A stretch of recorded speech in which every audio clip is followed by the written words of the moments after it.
Blizzard has been around since 1991, making some of the greatest gaming titles of all time, such as the Warcraft franchise, Diablo, Overwatch, and StarCraft, just to name a few. In 2008, Blizzard merged with another titan of a company, Activision. Activision would be the creators of Call of Duty. Yeah, big title. With two legendary gaming studios coming together under one roof, what could possibly go wrong? Well, greed, of course. Today we're going to talk about Blizzard, their controversy, my relationship with the company and their games, and the problems that Blizzard-Activision faces, as well as where I think the company is going. I'm interested in business in general, so I do want to give this a little more nuance. I want to look at it through the lens of both the gamer as well as from the business. I'm no bootlicker, but I think we do need to understand that if we want these games at all, and we expect people to spend their lives developing these games, i.e. get jobs at these companies, I expect that they need to be paid, and to do so, generally, the company needs to survive. Typically, putting profit first is the way to survive in business. I don't particularly feel entitled to these things, however, we do reserve the right to criticize things that we pay for and wish they were better. My first Blizzard game was actually StarCraft. Way back in the early 2000s, I started playing games on the computer and enjoyed it. I had a little booklet and it was a lot of fun. Eventually, I started getting into World of Warcraft, I believe during Wrath of the Lich King.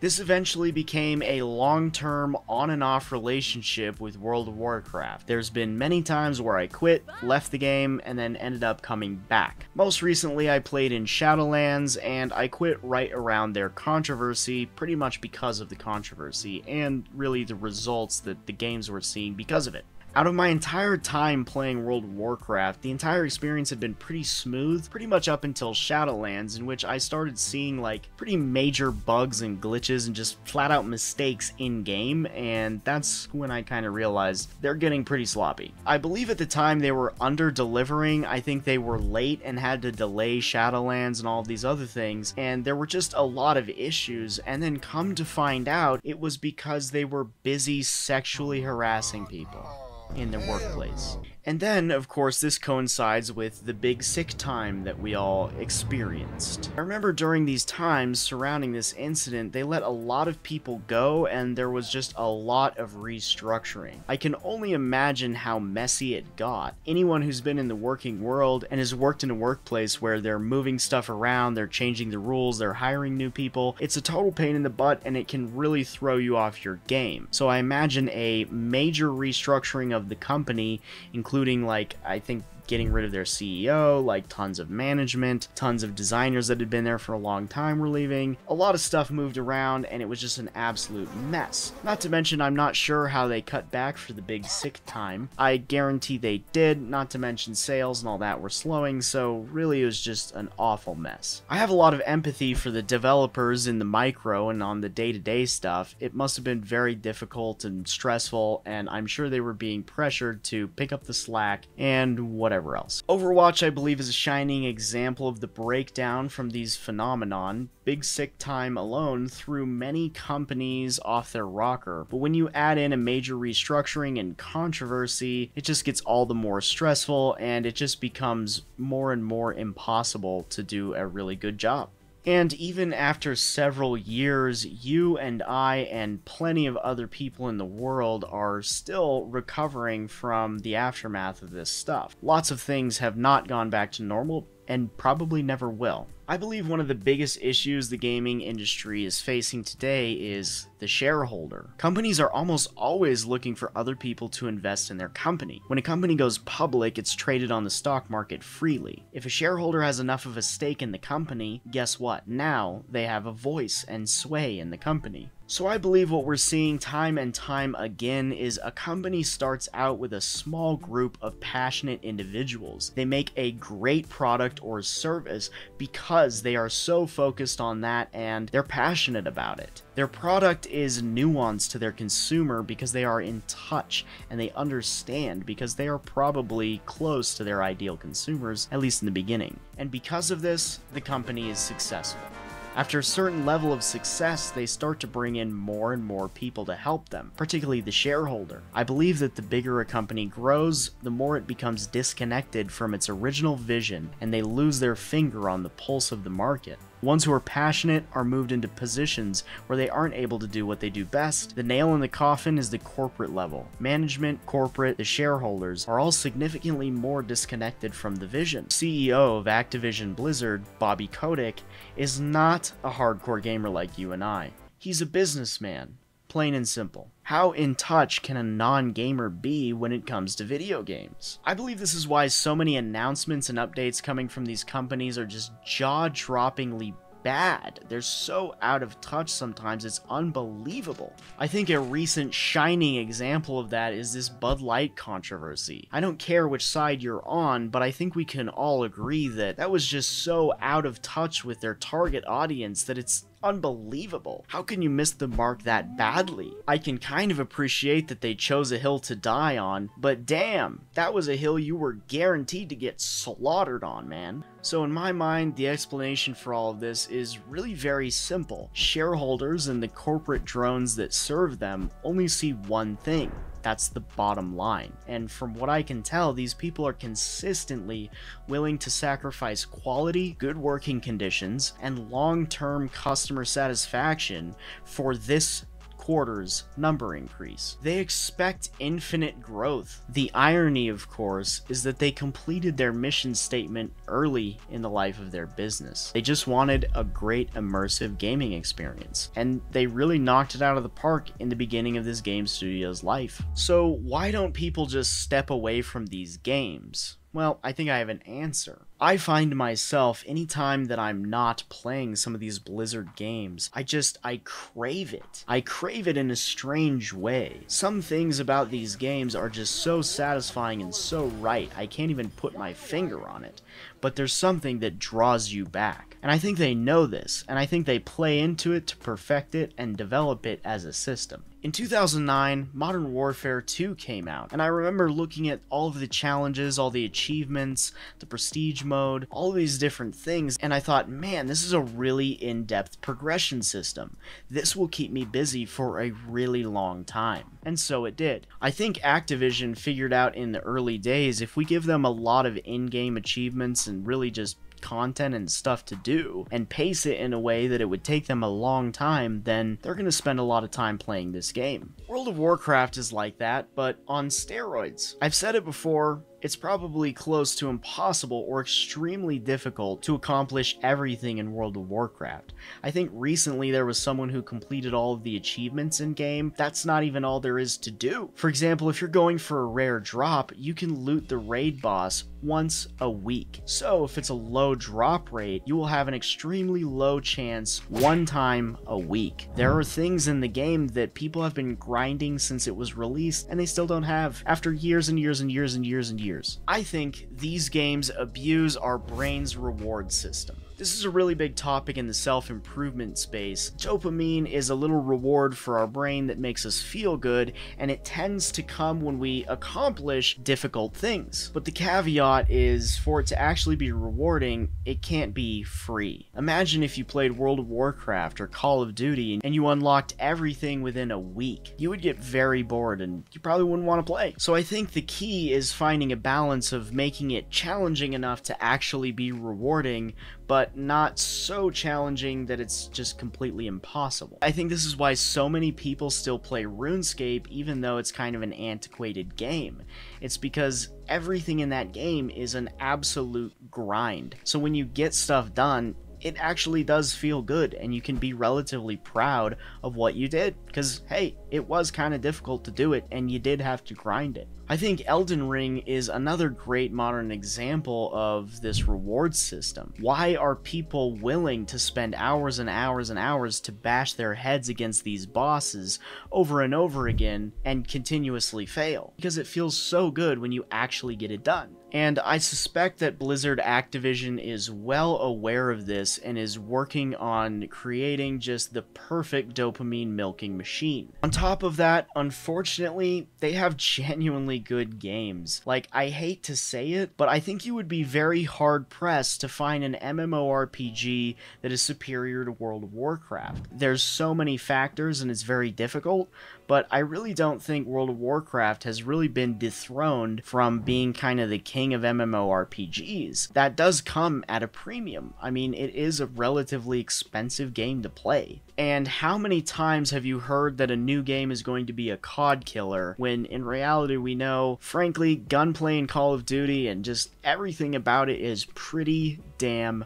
polished. I rarely play a shooter that feels better than Call of Duty, as much as I hate to admit it. I mean, they really do have quite a good game. I even hear people talking about Overwatch in the same way. It's like, I would love to quit, but man, there's nothing else that replaces this void. I swear to God, after years, I just get called back to Overwatch. I have to play Mei, you know? The final nail in the coffin of this game is just the blatant money grabbing. I never really realized it until someone pointed it out, but World of Warcraft has the most insanely greedy business model possible. You have to buy the base game, you have to pay for expansions, and the expansions are not cheap. Generally, they're like $30 or $40. They might be cheaper these days.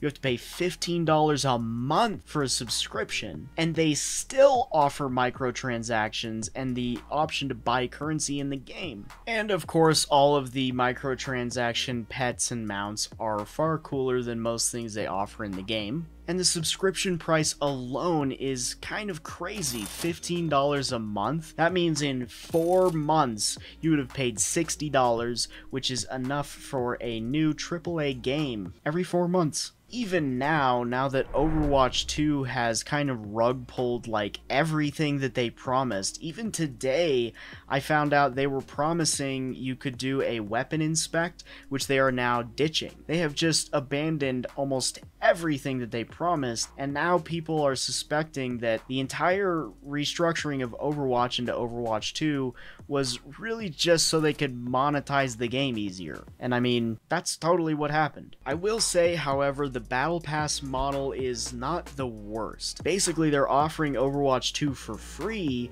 You pay an extra $10, you know, every season for some stuff, but the fact that it's free has allowed a lot of people to try this game who otherwise probably would have not tried it. It's not all bad there. And in Overwatch, we have the shop skins, and some of these shop skins are like $20 or $30, and like really you're getting like one Overwatch skin for like $20. Some of these are absolutely insane just with the pricing alone. I mean, I might be inclined to buy a skin if it was like $5, but $20 for like one skin is nuts. But I do have to turn the mirror on the player base a little bit, because every time they offer one of these super overpriced skins, I immediately see it in game. A ton of people buy them. Frankly, there has to be some level of consumption for them to even dare to offer this, really. You know, someone's buying it. There's two sides to this story, really. The most shameless money grab that this company does that has been driving me crazy for the past several years is just rehashing old shit. In Call of Duty, they have remastered, I think, 2 Modern Warfare games, and they are just banking on the Modern Warfare title over and over again. They are a little limited, and they're sticking with what works, but man, it's stale. In World of Warcraft, they made the decision to re-release Classic and reopen servers supporting a classic World of Warcraft vanilla experience, which to me is kind of crazy because I always heard stories about how brutal vanilla was, and to me it just seemed like, I don't know, there were so many quality of life things missing that it was just so brutal, and just, why would you want to play it? But going back to the reward system that us humans have, it makes sense. It was hard. Probably felt good to accomplish things. And I was very worried about the player base of WoW that was dwindling at the time, becoming fragmented, and going to the classic version of this game, which really did happen. Then I was hoping the hype would die down and people would return back to retail, which kind of happened, but then they announced that they're going to do Burning Crusade Classic, and that's when I had to take a step back and think, okay, are they seriously just going to re-release every fucking game that they've ever made? Is that what's happening right now? Are they literally just trying to get paid twice for everything? In their defense, you could play WoW Classic with your current World of Warcraft subscription. It's just a whole new opportunity to get more people back into the game. I don't know why you wouldn't try to get people into retail WoW and try and subvert them. But I'm so cynical that I just don't believe that they just released it for the good of the players. And even to this day, they've re-released up to Wrath of the Lich King. And even now, they've reopened the old Modern Warfare servers on Xbox, which to me is a huge nostalgia trip, and I might look into it a little more. It's this weird combination of like accepting defeat. They don't like our current games, so let them play the old ones. Or maybe there's a way for them to make more money off of it by re-releasing it. I'm not sure what the end game is there. Now, in their defense, for the last several months, I have been playing Warzone 2, and I'm proud to say that I have not put a single dime into that game. And I've played for hundreds of hours, and I've really enjoyed it.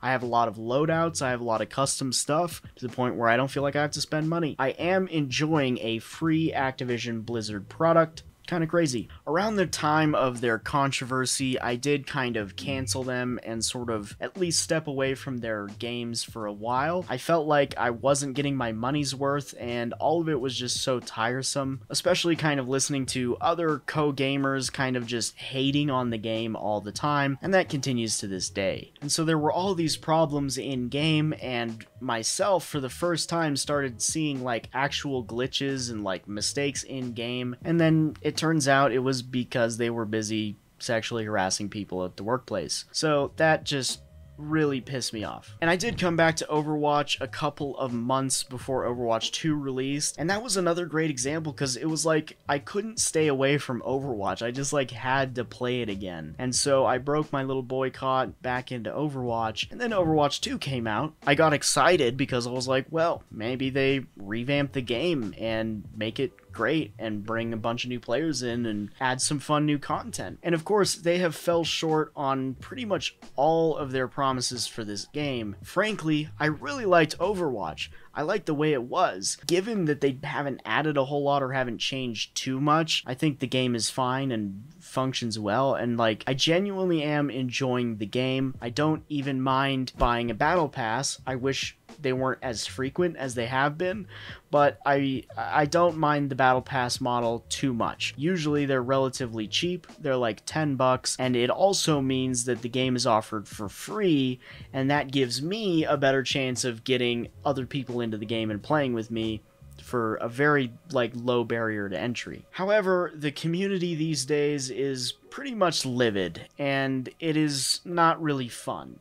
The community is just kind of not in an enjoyable place. I'm trying to remain positive and just enjoy the game for what it is and not give them too much money. There are definitely some really valid criticisms. I think it's safe to say that a lot of people are not going to be forgiving Blizzard Activision. Just today, I found out they promised that they would do weapon inspects. That sounds like it's not a priority and they're not going to do it. It's just crazy how much news comes out about this game that's just like, what the fuck are these guys doing? I do want to kind of stay positive and hope that we can kind of collectively manifest a better game. I'm a little superstitious in that way, but I do think if people are excited and enjoying the game, then I think that'll be kind of reflected in the development of the game. Recently, Microsoft has actually acquired Activision Blizzard, which just further complicates things. I can really see this going both ways. I can certainly see how they might be able to devote a lot of resources and kind of whip the game back in shape, or the disconnection from the overall vision of the game will just continue and it'll just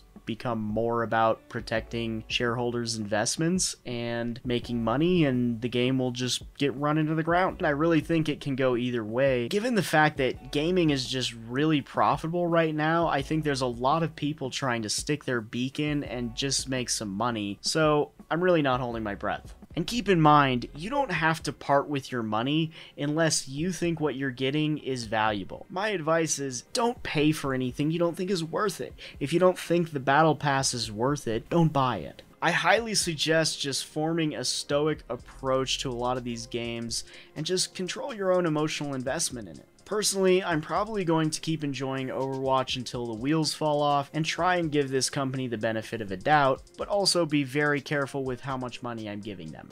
Stepping away from World of Warcraft has allowed me to step into some other games, and that's actually what's going to segue us into our next Let's Play. So look out for our next video, and I'll see you there. I appreciate you watching this video, and if you have any opinions, please share them. I want to know what your thoughts are. Where do you think this is going? Do you think Blizzard can recover? Do you think they can improve? What's next? You tell me. And if you enjoyed this video, leave a like. Don't forget to subscribe for more gaming content, and I'll see you later, gamers.